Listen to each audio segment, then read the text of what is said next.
Deuxième jour de la semaine, 4e mois de l'année X666 3B.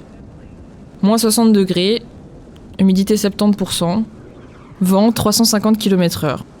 Qualité de l'air, aucune ressource officielle sur le sujet, mais globalement irrespirable.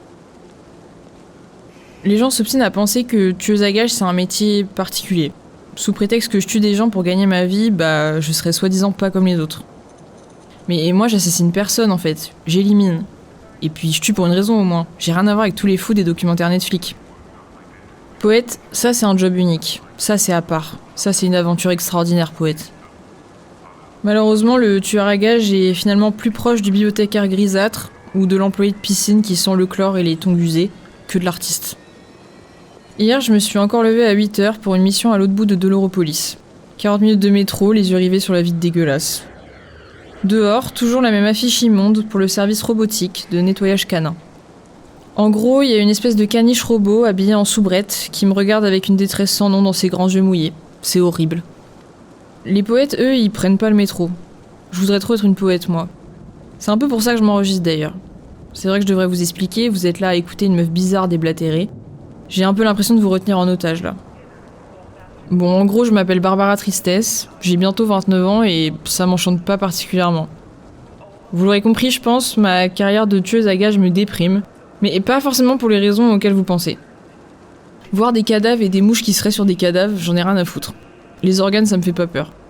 Par contre, la perspective de mourir dans l'oubli le plus total, sans aucune postérité ni héritage culturel, ça c'est terrible. Du coup, j'ai décidé d'être maître de mon destin. Je vais la voir cette foutue carrière d'artiste. Je vais m'enregistrer tous les jours. Enfin, peut-être pas tous les jours, j'ai des trucs à faire quand même. Et puis, je dois m'occuper de mon petit chat aussi. Bref, je vais m'enregistrer, tenir un journal quoi. Et quand je mourrai enfin, debout au combat ou tristement euthanasié par la Maxi Killing Company, mon employeur maléfique, les gens retrouveront ces fragments de mon existence. Et ça, ce sera une œuvre d'art. Une vraie. Donc, bienvenue dans mon œuvre. J'en reviens donc à ma mission du jour. Lucie Pancréas, 33 ans, célibataire et sans enfant. Bref, surtout une vraie fouteuse de merde celle-là. La pauvre fille avait voulu faire chanter un des grands pontes de la ville après une nuit de sexe porcin avec lui. Et c'est là que j'entre en jeu. Enfin, pas pendant la baise. 22h, Madame Pancréas arrive devant son immeuble, 22 rue du Couteau. Marrant, mais je bosse pas à la lame. Elle tape le code d'entrée et pousse la porte, et moi je la pousse elle. Je la projette vers l'intérieur et elle s'écrase contre le sol comme une grosse quiche et je ferme la porte derrière moi. Elle me fixe, le visage en sang. Son œil gauche implore ma pitié. Le droit a une conjonctivite et un léger strabisme. C'est celui-là que je vais regarder. Je sors mon pistolet super cinétique à inflation laser et je tire 2 fois dans le front, façon abattoir du Finistère. Chaque tueur se doit d'avoir sa signature, sa marque de fabrique, pour attester que c'est bien lui qui a exécuté la cible. Par exemple, l'éventreur du Nouveau-Poitou, son truc c'est d'éventrer au Nouveau-Poitou. Moi je voulais un truc unique, un truc artistique. Donc, j'avais décidé de dessiner dans la paume de la victime le visage du commanditaire, avec son sang, pour que la victime n'oublie pas la personne qu'elle avait fait un peu trop chier. En tant qu'abonné fidèle de Mike t'apprend à dessiner, j'avais déjà quelques rudiments et une patte bien à moi. Sans me la péter, je savais ce que je faisais. En l'occurrence, je devais donc dessiner le visage gras et visqueux du mafioso Patrick Pork. Je trempe mon doigt dans la flaque de sang et je me lance. Pow pow pow, avec un geste digne des grands maîtres de la peinture contemporaine. Enfin, ceux de avant le grand effondrement de l'Occident et la catastrophe nucléaire de 2076. Si seulement tu pouvais me voir, Gustave Courbet, tu serais fier de mon trait impeccable. Le chef-d'œuvre terminé, je suis retournée à mon appart, je me suis foutue dans mon canapé et vu que l'occasion était un peu spéciale, je me suis même servi un petit verre de vin. Et paf, j'ai lancé les news du soir. J'avais qu'un seul espoir, qu'on parle de moi et de mon œuvre. It is not because I love you.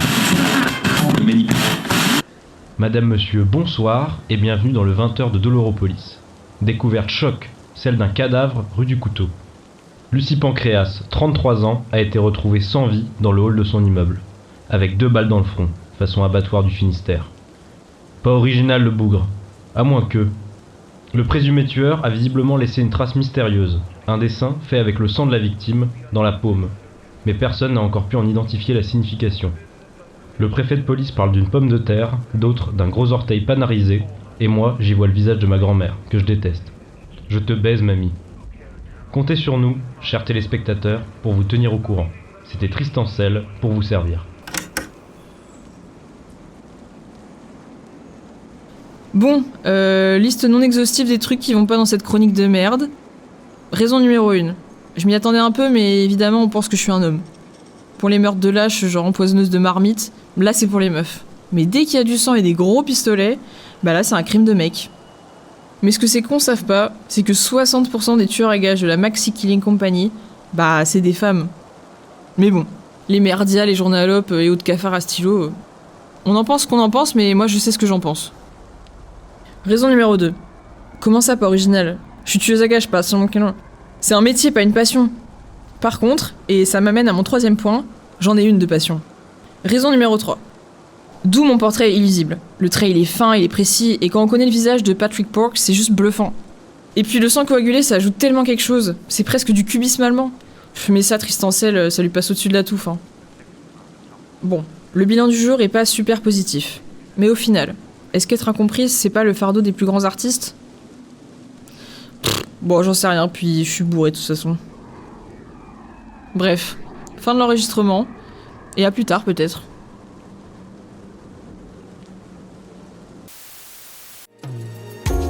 Barbara, sous les néons de Doloropolis, tu répands la mort et quelques copecs. Combien de cadavres sur ta route, de ventre éventré, de gorge égorgée. Barbara, tueuse et poète, naviguant dans un futur despotique, robotique, catastrophique. Barbara, tu rêves d'autre chose, fuir cette vie de sang. Mais tu n'es bonne, j'en ai peur, qu'à tuer des gens.